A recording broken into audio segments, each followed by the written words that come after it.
Hey guys, so I have been working on this Uranus series for a couple months now, and obviously Uranus, come on Aries dog shoe, obviously Uranus has not been that exciting for me to cover because I have pretty much no desire at all to even talk about Uranus. So I was like, you know what, you should just start a Venus series because I love Venus and I love talking about Venus. And I was like, the first one, Venus and Aries, that's what I gotta cover first. Well, we're gonna do it. We're gonna talk about Venus and Aries and all of their tomfoolery because they literally are some shisty ass bastards. It's just the truth of the matter. Now, as somebody who has Juno in Aries, you would think that I would really, really love these guys. Like a lot of the female Venus and Aries that I have met, I've been cool with them. Like they're good people. It's gotta be my Venus and Taurus though that has like a problem with this because Venus and Aries really, really frustrates me. I think it's probably the impulsiveness. So when we think of Aries, we think of impulsive action. We think of a me first attitude. We think of a fiery ball of warrior energy that wants to fight and battle and will never allow anybody to steal their individualism. Or not, that would be more so Aquarius kind of, their independence. So when you have Venus and Aries, you can kind of be a little bit of a shisty asshole. Just a little bit. Now, a lot of people that I have met with their Venus sign in Aries have a really hard time settling down in general.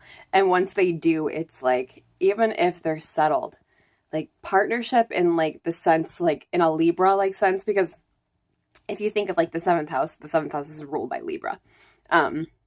And Aries is the opposing sign to Libra. So everything pretty much that Libra stands for, Aries is like, yeah, no, I'm not doing it. Not fucking doing it. I'm going off my own to be some badass warrior. See you later. We're not doing partnership. Not doing it. Now, maybe I just have a bad taste in my mouth because all I've seen to date is people with their North Node in Aries. And they've all been fourth house friggin' North Nodes. Like, all of them. And they all like fluctuate between this like interdependence need to like, they have a hard time reaching interdependence. It's more so like they fluctuate between like, I want to be by your side and do absolutely everything with you to fuck you. I'm going on a goddamn voyage across the world. I'll see you in fucking 6 months. Aries, Venuses though, are tricky like that too because that's like their MO all the time. Not the partnership part, though. Like, they don't even give you a little taste of that. They're just like, fuck you, I can go do it on my own. See you later. Get the fuck away from me. Why are you attached to me by the hip? I don't want to be in a relationship anyways. That's how I take it. Now, for them, that's not a relationship. For them, like, being in a relationship means that, like,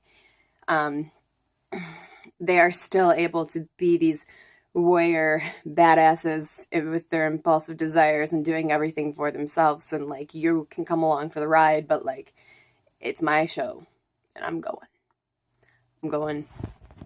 with or without you. And you're like, what? I mean, that's great and all, but like, how are we gonna do this together? And they're like, that's not love for me. And you're like, oh, okay, so I'm just supposed to sit here? No, you can come, but you don't get to make any decisions. I look like my lipstick. It's messed up. It's really, really crappy outside right now.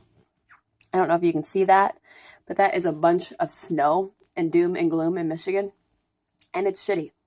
And I know that we're talking about Venus and Aries right now. I just figured that I should share that with the world because I did not want to get up and get ready this morning at all. I was like, I don't really want to do it. Anyways, so if you get with the Venus and Aries, you should know that these people do not settle down easily. And they're like battlers. So like they will fight for you and like fight to be with you. And then once they catch you, they get bored. And then they're like, all right, I'm bored. I don't know if I want this anymore. And you have to keep them like on their toes because they want to keep on catching you pretty much. And it gets really, really tiring because like they get so bored so damn easily and you feel like you have to like entertain them all the time. And that's not always fun. Like for somebody with Venus and Taurus, like I want to like, I don't know, like, you can catch me, but, like, then I don't want to fucking keep doing jumping jacks to, like, keep you here. Venus and Aries is really frustrating sometimes. they can be highly frustrating. Now, I sound like I'm being an asshole and like I'm kind of singling them out, and I'm not, because I really can do this with any Venus sign, and I'm kind of just a jerk like that. I call it like it is. You can blame my Scorpio rising and Mercury in Aquarius for that. I have a bluntness problem. Oh, it's probably Capricorn in the third as well. It's a bluntness problem. And I can say this shit about any sign. I'm just an asshole like that. But Venus in Aries is a really tough one. It takes them a super long time to settle down, like I said. And they can get bored with you. And there's no, like, I guess depending on their other placements, it would really, really matter. But, like, trying to reach, like, an agreement with these people is so hard because they are so focused on themselves. And most of the time, they will give you the same ability as well. Like, that is one thing that is cool about them. Like, they don't want to just be like, God, my hair is frustrating me right now. They don't want to just, like, be focused on themselves alone. Like, they want you to be able to do the exact same thing. But when you're in a relationship with somebody, that can be really, really tough. Because, like, say I want, like, donuts with, like, cream filling. But you want donuts with strawberry sprinkles. And we only have enough money to get one kind of donut. That Venus and Aries person is going to be like, I want my donuts. Fuck your donuts.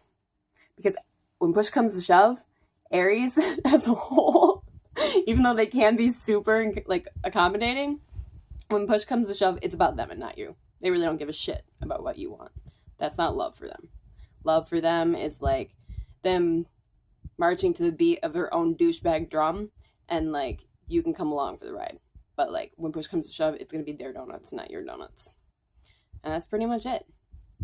They are, like, little fire starters, and they will keep, like, love, like, really adventurous for you, and you will constantly be running around trying to probably keep up with them or keep them entertained in some sort of way. So, like, if you're gonna settle for, like, a Venus and Aries, you should probably learn some really sweet, like, jumping jack moves, or, like, be impulsive as fuck too, and, like, keep them, like, I don't know, interested by what you're doing, or there's a good chance they're gonna run away, and then they're gone. That's just Venus and Aries in a nutshell. However, it's not necessarily true. Once Venus and Aries does settle down and find somebody who really can entertain them, who does give them the ability to be independent and run off on their own into the great abyss, they're great. People with Venus and Sag, for instance, are really good with people who have Venus and Aries. And I think Gemini vibes kind of okay with them as well, just because Gemini is so fucking all over the place. Like, they'll probably keep the, like, Venus and Aries, like, going nuts. Maybe Aquarius too. Anybody that can, like, really keep them, like, wanting to, like, somebody who wouldn't, like, allow them to, like, readily be available or, like, have them easily. Like, a sign that would be big on, like, commitment, such as Scorpio or, like, Taurus or even, like, Cancer. Pisces might be able to do it. I'm thinking of, like, water signs, because they're normally pretty big on commitment and emotions and all of that. But any sign that can, like, keep them on their toes and keep them wanting to know more and, like, wanting to constantly fight for you, yeah, that would be good for a Venus and Aries. What else can I say about Venus and Aries? The women that I've met with these signs are just crazy. They have this, like, striking, like, ultra, like, feminine, like, shit going on. But I mean, like, their feminism is, like, those people that, like, go out and, like, protest against, like, breastfeeding in public. Or, like, it's not earthy, it's very fiery, but it's, like, all about, like, being you. So, like, if a Venus and Aries is, like, say they were wearing this lipstick, and somebody told them they didn't like the lipstick, the Venus and Aries would be like, well, fuck you, I love this lipstick, and I am going to fucking wear it regardless of what you think. Now, I think that is awesome. I think it's awesome that they have that drive. But it can also get them in trouble. Not just focused on lipstick. It's focused on everything.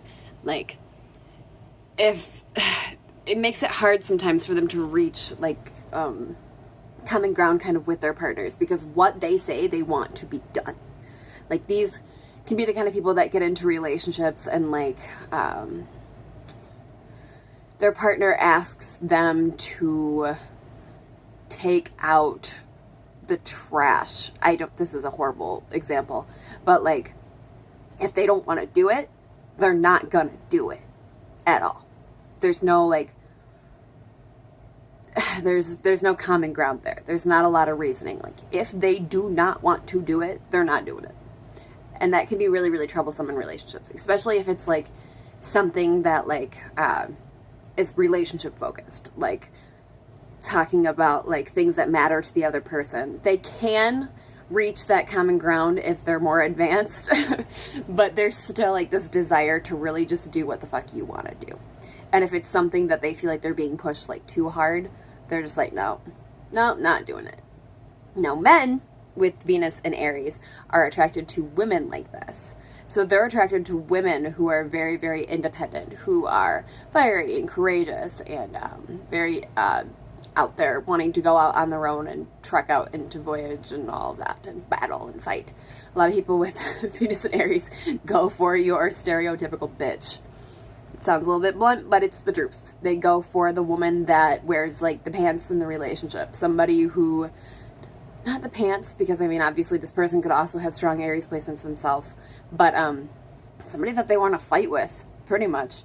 And as I said, for a Venus and Taurus, this shit sounds like miserable hell to me. Like, I don't want to do that all the time. Now, my Juno sign is an Aries, so I do want this to a certain extent, but not in love.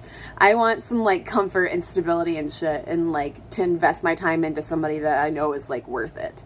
I still find the assertiveness attractive, and, like, because, well, if you want to get technical about these things, the woman's Juno sign actually has a lot to do with how, like, a female is supposed to project themselves in a relationship. And yes, I can definitely say that I am very, very independent and stuff like that, but I do reach common ground with people, and that's something that a lot of people with Venus and Aries I've noticed don't do as easily. I don't know why exactly, but it's harder for them to kind of doll that side of themselves and reach, like, it has to be the Venus, like, meshed with my Taurus Venus as well. Like I said, other placements and stuff, depending on, like, what this Venus and Aries person has, like, in their 7th house, for instance, that will definitely play a toll, or play a part in all of their, like, relationship backing as well. And their Juno sign, too. So yeah, that's Venus in Aries in a nutshell. Hopefully that made some sense.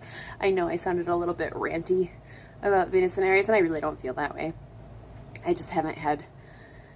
It's not that I haven't had good luck with them, because I've actually never been in a relationship with one. I probably would end up, like, losing my shit if I was. It's more like, probably females, actually. The females that I've met with Venus and Aries have just really kind of frustrated me, because they're so goddamn hard-headed. And it's like, the issue, I can see, like, why their partners are getting frustrated with them for certain things, and it's just, they can't, like, wrap their heads around it, because everything is about the Venus and Aries. And that's about it. Bye!